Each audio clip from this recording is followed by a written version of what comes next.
Okay, well, welcome to Money Management for Mountain Guides. My name is David Schur. I work for Alpine Ascents in the summer as a guide, and in the winter, I work for my friend Mike's company, Northern Lights. We do holiday light installations in Whatcom and Skagit counties. I'm based out of Bellingham. And tonight I'm going to talk about money management for mountain guides, mostly basic skills for anyone building financial literacy, but a little bit tailored towards people with a seasonal income. My hope from tonight is that by the end of this, you have, regardless of where you are in your financial journey, some actionable things that you can do to better understand your finances, plan ahead, and yeah, just be more financially secure. So a few weeks back, I sent out a survey just to gauge what people were most curious about in the realm of financial literacy. And so these were the results I got. Not surprisingly, most people are interested in budgeting and financial planning and investing. And so that's what I'm going to focus most of the time tonight talking about. I am going to touch a little bit on credit, tax prep, and retirement accounts just because they're important parts of the equation, but I'll focus mostly on budgeting. This is going to be a bit of a free form presentation too. So I built out this document, which I'll share a link to, that hopefully will just be a resource for people to look back on as they explore any of these topics. There are a bunch of links in here, other tools, but I'll basically try to just show how to actually build a budget, invest, give you actionable things you can do. Okay, so the climb to financial literacy. Basically, there are a lot of ways to organize your finances, but this is kind of a step-by-step roadmap to retirement or home ownership off of a seasonal income if that's your goal, but basically just building financial security. So all of that really starts with creating a budget and just understanding your cost of living. Before investing, it's really important just to know how much money you have to spare, if you have enough money, if you need to pick up more work, or what you need to do to be able to reach those goals that you have. So the first step in this financial journey is building a budget. And so I sent out a link, I don't know if any of you tried it out, to the Google Sheet, but there's a really great templates all over the interwebs to be able to track your finances and build a budget. So one of my favorites is this Google Sheet, which I'll just open up a fresh one. So if you just go to sheets.google.com, there's this monthly budget template. And here, you basically can create a bunch of line items for what your expenses are.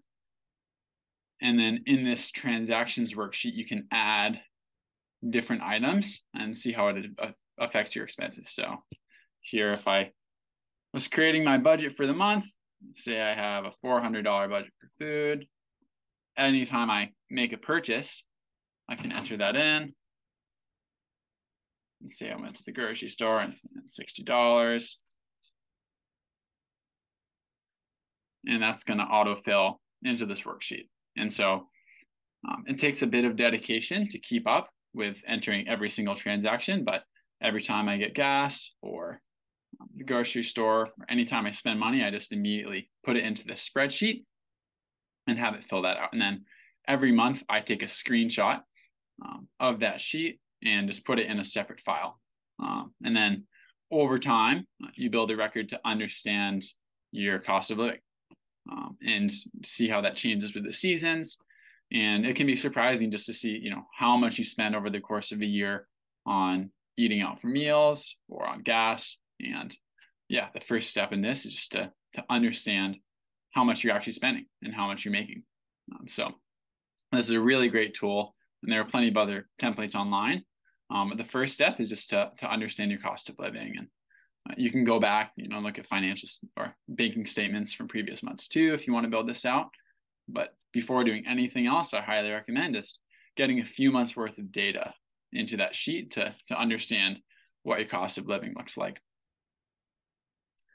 And from here, you'll be able to see where in the year you're saving extra money, where you're not quite meeting ends, and be able to project your ability to fund any courses, trips, or other investments that you want to make. You may, again, have some surprises in this too, and I really encourage you to just control what you can. So some things like food, health insurance, gas, just there's a certain amount that we have to spend to live our lives. And so I recommend just understanding that basic cost of living and kind of what your base amount is. And from there, you can see, where you can cut down your expenses or where you can also make more income, right? So, yeah.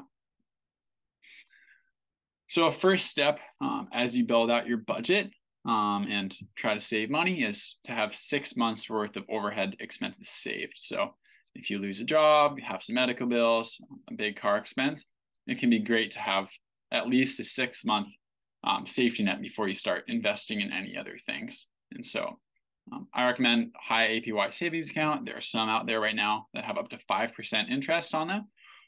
And having this backup plan can be great to build in monthly contributions ahead of time, going towards a course or just to build up that safety net. And so it's the end of November right now. My New Year's resolution for you is to try to take a month now in December to try out this budget and then go into the year, committing or trying to keep a whole year of budgets. And you'll be able to see a bit of the ebb and flow of your income and finances throughout the year. And it'll just be really helpful to plan ahead and see, if you want to get a new car, what type of car payments you can afford. If you want to save for a course, how long it's going to take to save that money, all those types of things.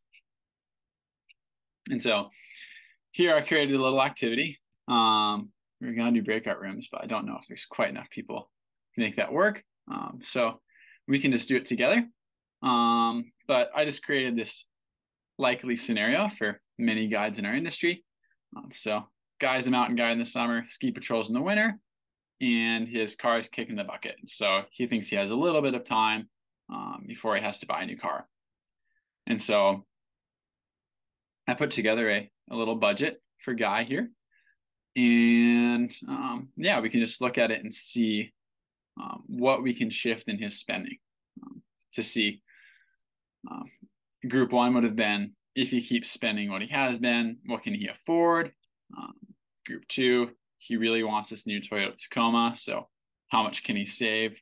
And then group three would be, if he's okay with a more middle of the road car, what can he do? So we can just take a look at his budget, and I think this will be a good example to help understand what this all looks like in reality. So can you guys see this budget? It's still working. Okay. Yeah, so here we have his budget. I just said, this is maybe the month of June. So the first month in the guiding season, he's making some money again and planning ahead for his expenses. So here I have his fun employment fund. So he's planning on taking October and November off between the guiding season and ski patrolling starting up. And he's hoping to go to the Bugaboos in August. So he's saving $200 a month for the guiding season so that he can have $1,000 to put towards that trip. And so we can just, look at these numbers and, see where could maybe he save some money. So one of the things in the scenario is he has a gym membership that he can't use for half the year. So he could freeze that membership he's not using.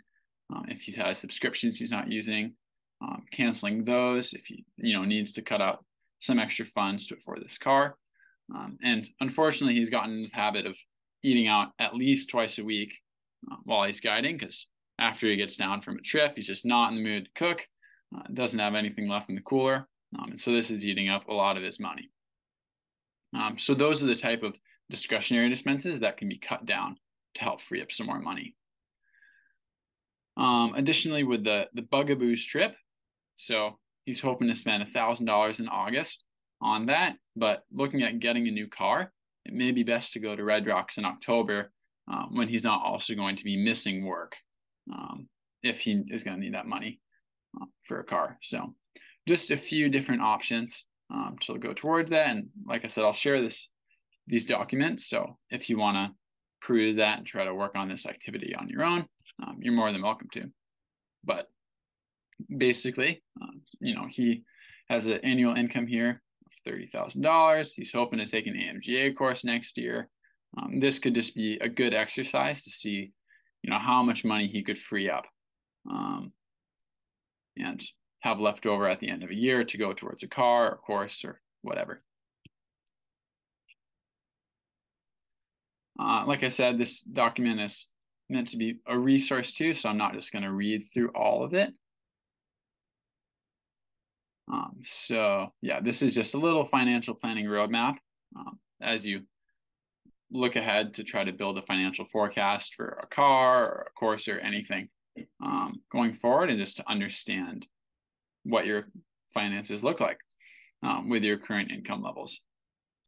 With that said, there are really two ways to have more money to put towards investments or any of these things. And one of them is to cut down on expenses, and one of them is to work more or increase income. And so just a quick note on opportunity cost. It's important to not only consider the cost of potentially taking 3 months off in a year, but also understanding the opportunity cost of the income that you may be missing out on by turning down work. And for a lot of things like buying a home, it's important to have consistent income throughout the year to be able to make that happen. Any questions about any of that budgeting or financial planning? I kind of cruised through it. Okay. So yeah, that's the budgeting. Like I said, I think data is the most important piece of that, just starting early, understanding your cost of living. And then from there, you'll be able to see how much you have left over. Okay, I'm going to quickly touch on credit. A lot of you are pretty familiar with it, but basically it's super important. It's relatively easy to build. It just takes time. And so for getting a house, a car, or a loan, you have to basically have a good credit score, which is, in a lender's eyes, this is credit worthiness. So basically a number that you have based on your history of expenses that show how likely you are to pay back debt. And so if a bank is going to loan you a couple $100,000 towards a home or 10 grand towards a car, then they want to see that you're able to pay that back. And a good credit score will not only allow you to get loans, but can give you a lower interest rate too, if lenders are more trusting that you'll be able to pay back that loan. And so there are a few factors that create a credit score. The two biggest one are payment history. And so this is on-time payments. And the second biggest one is amounts owed. So that's how much debt that you have. Lenders aren't going to want to loan you money if they see that you also already have a lot of debt that you're tied up in paying off. So all these things are important. And the first thing you can do is just start by establishing a first credit line. So if you don't have one, just starting off with a basic credit card can be really helpful. One of the factors in the FICO score, credit score, is the length of your credit history. So even if you just have a credit card that you only use once a year, having that really old credit line is going to significantly improve your score. And a big note too is with credit, suddenly you may have all of this money available to spend, but just be careful not to spend any money that you don't have. And I highly recommend, especially for guides working in the field that may not often have service, to just set up auto pay to guarantee that you're never going to have any late payments. If you're curious what your credit score is, there are a lot of things like Credit Karma or banking apps that will give you a quick score. That's not always exactly what your score is. It takes a little bit of time for the debt that you build up or your expenses to change your score. But once a year on this website, annualcreditreport.com, you can do a hard pull on your credit to see what your credit score actually is. And then a last rule of thumb it's pretty important for credit, is just to try to only use up to 30% of your available credit. If you're really maxing out your credit cards over time, then lenders will have the image that you're being stretched thin and really need all that credit and won't want to loan you anymore.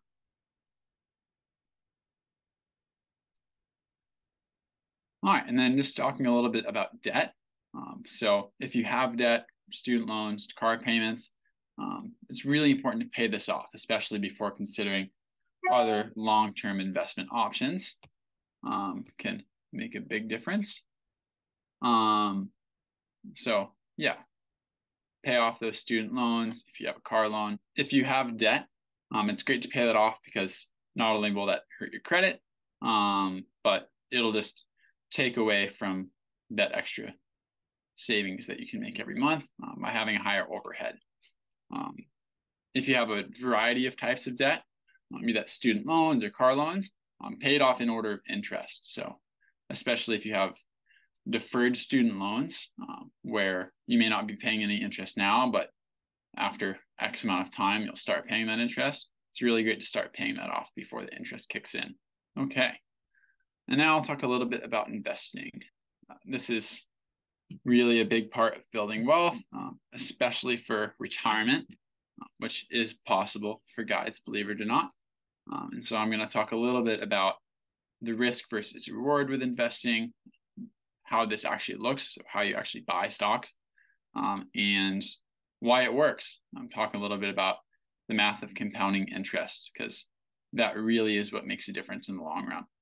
And the biggest tool that we have in investing is time. And so a lot of guides young in their careers, having a decade or two of time to invest is way more valuable than having a lot of money right now. Okay. So investment returns come at a cost. Basically, you have to sacrifice something to be able to win in the investments market. And so the two things that you can sacrifice are liquidity, meaning access to your funds immediately, or risk, meaning the risk of winning or losing all your money. And so, there's a spectrum of investments that you can make that range on these things. So with the lowest risk and lowest reward being in savings account, in bonds, things where basically you are promised a certain amount of money. You may have access to your money through the whole process. Those are going to be the lowest reward, whereas the potential for the biggest gains are found in stocks, where you can also risk losing it all if the company that you're buying goes bankrupt. And in the middle there, we have ETFs, or exchange traded funds. I won't go too into the weeds on how those actually work, but basically I'll talk about why they are the best long-term investment option. And so when we're buying stocks, we're technically buying ownership in a company. So if a company has 1,000 shares and you buy one of them, you're buying 1/1000th of the company. And so these are boom or bust. So if the company doubles in size, your stock value would double in size. And basically that stock will just move with the value of the company. Like I said before, this is high risk. This company can go bankrupt and you can lose it all, which is why you may have heard the word diversified before. In investing, it's important to diversify and basically balance out stocks that will go up, stocks that will go down, to create more broad image of the overall economy. So you can ride that wave of the whole economy growing. And ETFs are the way to do this. So ETFs, that stands for exchange traded fund, and they're traded like stocks, meaning you can just buy a share, but they're inherently diversified. And so the way ETFs are built is it is a collection of stocks that represent the overall economy, usually a certain index, which is like a measure of the economy, and these over time match the economy's growth. And so there are a few different funds that offer these. One of them is Vanguard. It's probably the most popular. VOO or SPY are stock tickers. that you would buy. And this is a way to basically invest in the economy as a whole. And over time, very few investors have ever beaten the market, meaning done better than the S&P 500, which is just a measure of the whole US economy.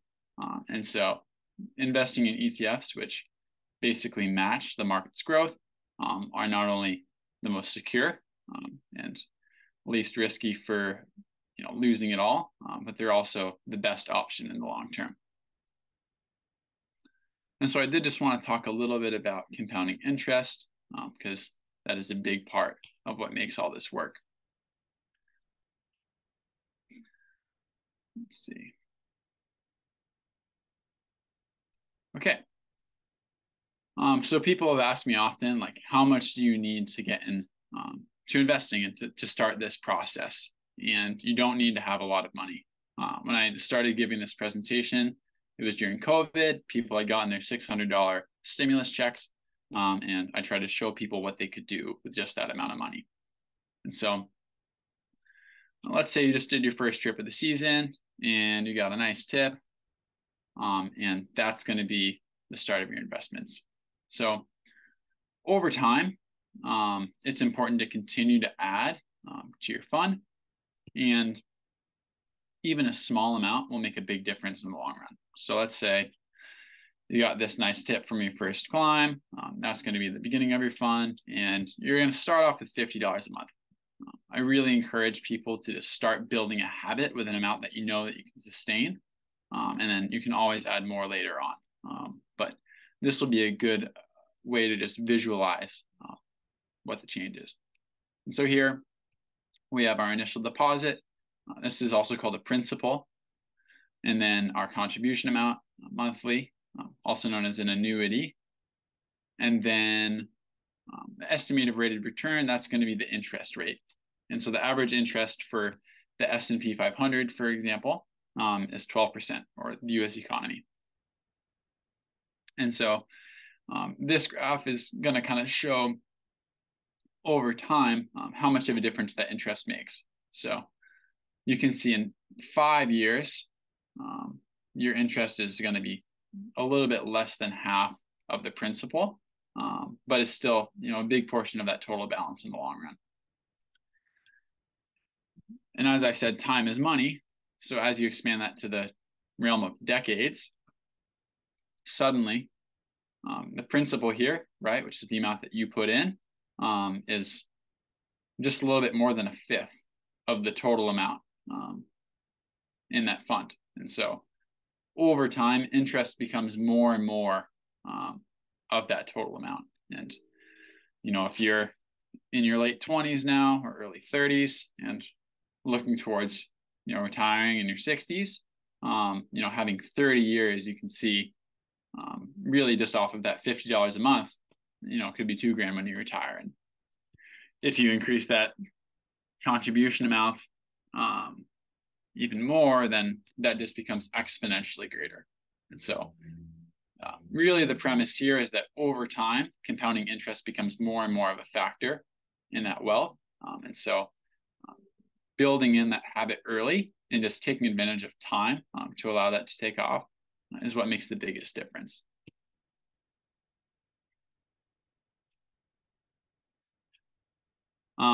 A nice rule of thumb, just to be able to predict compounding interest, is at a 10% interest rate, principal amounts double every 7 years. So if you started off with $1,000, you could expect that to double every 7 years at a 10% interest rate.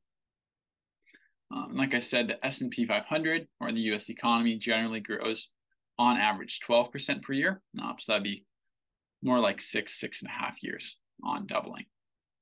That said, one of the risks associated with investing is liquidity, meaning your access to take the money out at any time. And that takes the form in stocks too, because they don't just follow an even trajectory, right? The stock market is going up and down all the time, and you can't safely predict that 1 year from now, it will be worth exactly 12% more. So the way that we can create security here is over time. So over the course of 40 years, that line on the graph is going to approach closer and closer to that 12% average. Whereas in the short term, you may not have that guarantee. But in the long term, those smaller bumps won't make as much of a difference into that total. Okay, so you get it. Compounding interest is great. You want to buy some stocks. How do you do it? So the first thing you'll need to do to invest is open an investment account. And so there are a few types of these. There's a standard brokerage account, and then a couple of different types of retirement accounts. These are the most common that you'll see. And so in this account, you'll have the option to deposit money from a bank account. And then in that account, you can buy shares of stocks. And so, like I said, I'd recommend looking up ETFs that represent the S&P 500. And those will be the actual things that you're buying in the account. They're represented by a stock ticker. On this little picture, you can kind of see, but usually they're a 3 to 4 letter code that represents the stock. Then you can buy shares with the funds that you deposit in your account. And if any of you have questions or think of questions that people may have, please slow me down here, because this can get pretty in the weeds, because there are just a bunch of different types of accounts. So I'm going to do the best to explain this in a broad way where you can come away feeling some sense of next steps. So the few types of investment accounts that we have. The first is a standard brokerage account. And so in this account, basically you can deposit cash, immediately buy stocks, and sell those stocks and take out the money at any point that you want. So the money that we're putting into this account is after tax, meaning it's already been taxed when we got it deposited in our paychecks. And there are no incentives in this type of account, meaning when you sell a stock, you'll have a capital gain or loss, which is the amount that you made or lost on it. And that's going to be taxed like any other form of income. The next type of account that we have is the Roth IRA. Similarly, the contributions that we make to this are after tax, meaning we already paid tax on the money after it came out of our paycheck. It's just sitting in our bank account. And this has some restrictions. So you can only contribute up to $7,000 a year, starting in 2024. But it has really great incentives. So you can only contribute up to $7,000 a year, and you can't take out any of the capital gains without paying a penalty tax on them, except for a couple of exceptions. So if you have the account open for 5 years on the Roth IRA, even if you haven't bought any stocks with it, and you're making a first home purchase, for example, then you can take up to $10,000 in interest out without paying any taxes on it. So depending on your income bracket, that could be $1,000 or $2,000 of free money that you would otherwise be paying taxes. And the biggest piece with the Roth IRA is there's no interest on capital gains if you take them out after you retire. And so, looking back at this chart, right, if you were making your $200 a month contributions and suddenly you have this $650,000 that you're taking out, normally that would all be taxed, and you'd pay at least 1/5 of that out in tax. But if it's in a Roth IRA and you wait until you meet those requirements, then you don't have to pay any tax on those capital gains. So both the incentive to be able to put that towards a home and not pay tax after you retire, the Roth IRA is really the best place to start for investing, at least until you reach that threshold of maxing it out. And all of your contributions are fully liquid, meaning because you already paid tax on the money that you're putting into the account, at any point, if you want to take those contributions out, you can without any penalty. You just can't touch the capital gains that you've made unless you meet those exceptions. So the last type of account that we have is the simple IRA or 401k. And they operate in a similar way. So these are employee incentive programs that are usually matched by an employer. And so with a simple IRA, depending on where you work, some guiding companies do up to 3% match, meaning on every paycheck, you'll have up to 3% of your pay taken out and put directly into this retirement account, and your employer will match that amount. This is a really great incentive, and if any of you have this available at a guiding company or anywhere you work, highly recommend just maxing it out, because all of those employer contributions are free money being matched and put into your retirement account.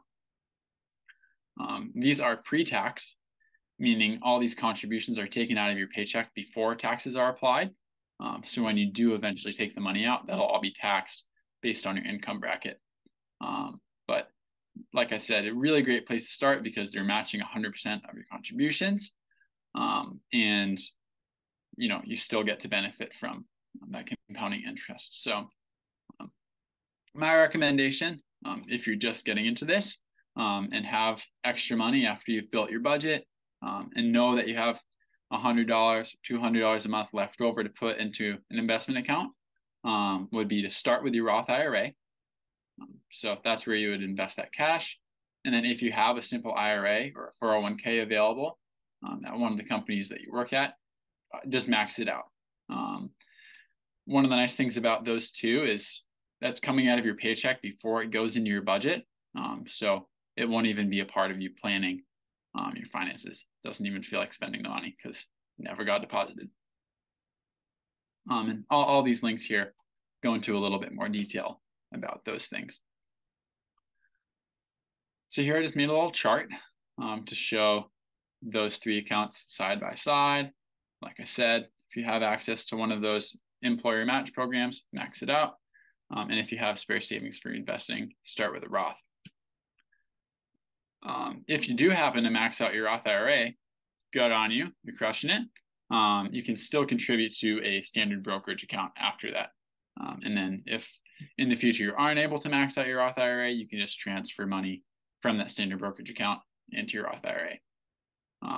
But suppose you are able to max out your Roth IRA, just because I like this calculator, I'll show what that looks like. So yeah, over the course of 30 years, very reasonable for a lot of us in the guiding industry, that can be a nice nugget to retire on. So yeah, like I said, time is money. I guess I didn't mention I studied business in my undergrad, which is where I learned a lot of this. And in finance classes, you talk a lot about the time value of money.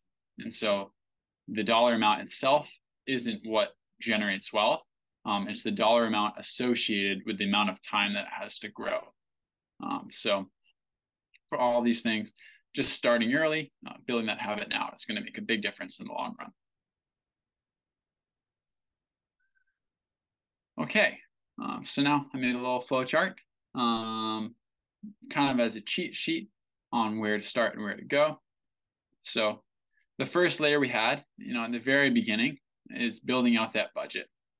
And so just understanding your cost of living, seeing if you have any high interest debt, and opening a first credit line if you haven't already. Those all go hand in hand. That's the first step to just being able to start this financial journey. So once you have your budget and you know how much you have left over, if you need to work more, then you can start to build out this financial planning phase. So that starts with building that 6 months nest egg in a savings account, starting the timer on a Roth IRA. They cost $50 to open. As far as I know, all Roth IRAs now are free. So, $50 is part of the balance that you can invest. But there are no fees associated with having an account like that. So starting the timer, at least on that. So, if 5 years from now you want to buy a home, then even the marginal amount of interest you make between now and then, you can take out without paying tax on it. It's still a benefit. And then, these blue lines I have in the credit realm. So you can continue to build credit with on-time payments, keeping those credit lines open, and using less than 30% of your credit. This will help to continue to build up your score for whatever investment you want to make. That next step on the ladder is investing.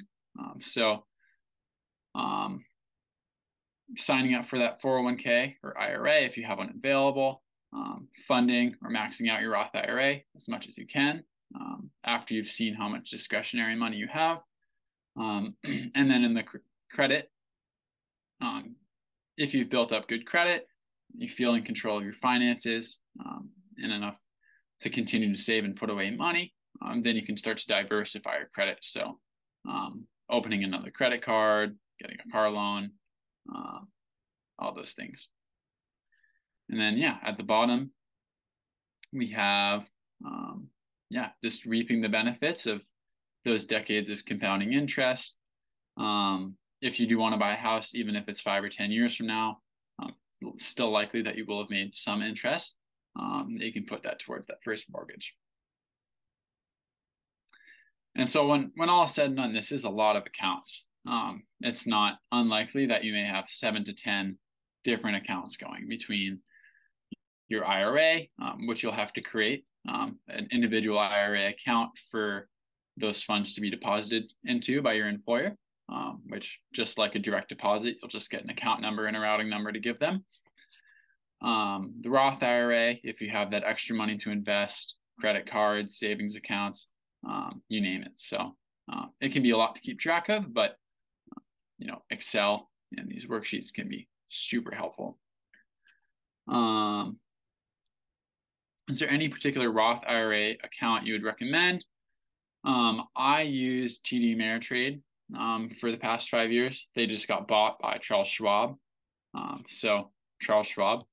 But most of them function in basically the same way. So Fidelity, Charles Schwab, I think Venmo even, you can have investment accounts now. But all of them are free. And so really any of those banks or providers are great. And it's important to just be selective about the stocks that you're buying in the account, because opening the account is one thing, but once you fund it, you'll have to buy those shares of stocks. So this talks about a bunch of different providers. You may have heard of Robinhood before too, another free investment platform. So these are all the different banks that you can use. And then after you have a bank, you can pick the stock that you want. And so I'm not being paid for this, so I can say the names of stocks. VOO or other Vanguard ETFs are really popular. They're basically just the biggest funds that match the economy as a whole. You may have heard of like a mutual fund before. Those are usually basically ETFs that have been curated by whatever bank you use, and then you also have to pay a fee to the bank that's doing it for you or managing it.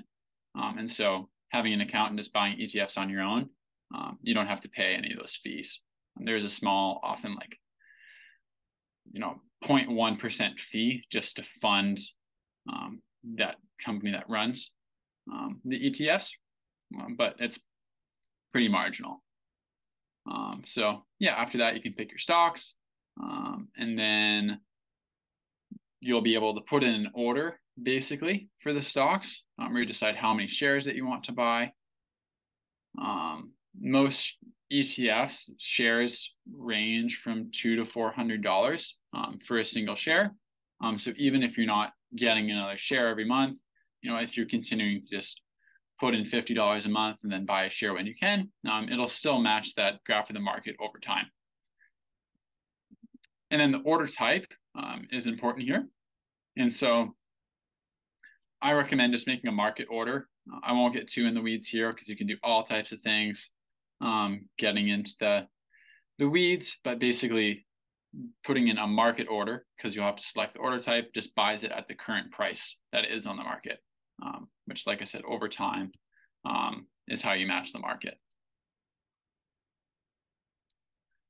And that's about it. So I'll add this link in the document, and that should be helpful to get into it.